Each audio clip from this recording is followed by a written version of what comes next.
పెడతాము, అప్పుడు నేను ఒంటరి అన్న భయం ఫస్ట్ పోతుంది. ఎందుకంటే ప్రకృతి మొత్తం ఎవరి స్వరూపం అని తెలుస్తుంది. ఇక్కడ స్త్రీ పురుషుడు అభేదం లేకుండా అందరూ అమ్మలే.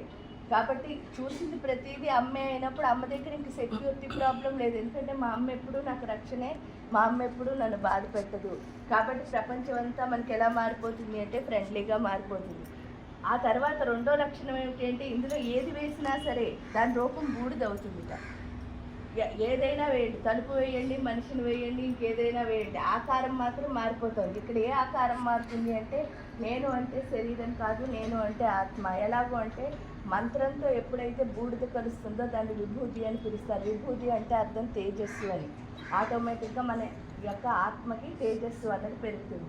ఆ తేజస్సు ఎప్పుడైతే పెరిగిందో ఏమవుతుంది అని అంటే ఇక్కడ చూడండి, ఈ ఆహుతులన్నీ వేస్తున్నాం కదా డిఫరెంట్గా. ఇవన్నీ ఏంటి అంటే మనలో ఉన్న వివిధ రకాల భయాల్ని అందులో వేస్తున్నాం. ఇంక ఇదేంటి అంటే ఆ భయం వల్ల మనకి తెలియకుండా మన లోపల అహంకారం వచ్చేస్తుంది. ఎంత భయం ఉందో అంత ఈగోయిస్టిక్. ఎందుకంటే మనకి ధైర్యం ఉందని చెప్పడానికి అక్కర్లేని గొప్పలన్నీ మాట్లాడుతూ ఉంటాం.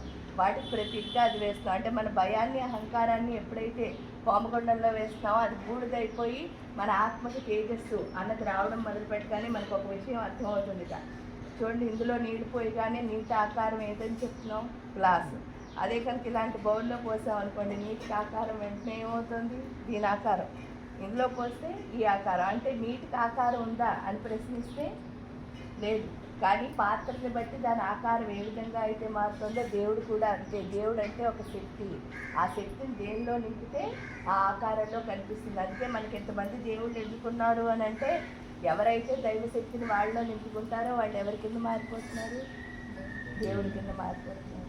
కాబట్టి ఆ దైవత్వం అన్నదాన్ని ప్రతి చోట చూడడమే మనకి హోమం నేర్పిస్తుంది అనమాట.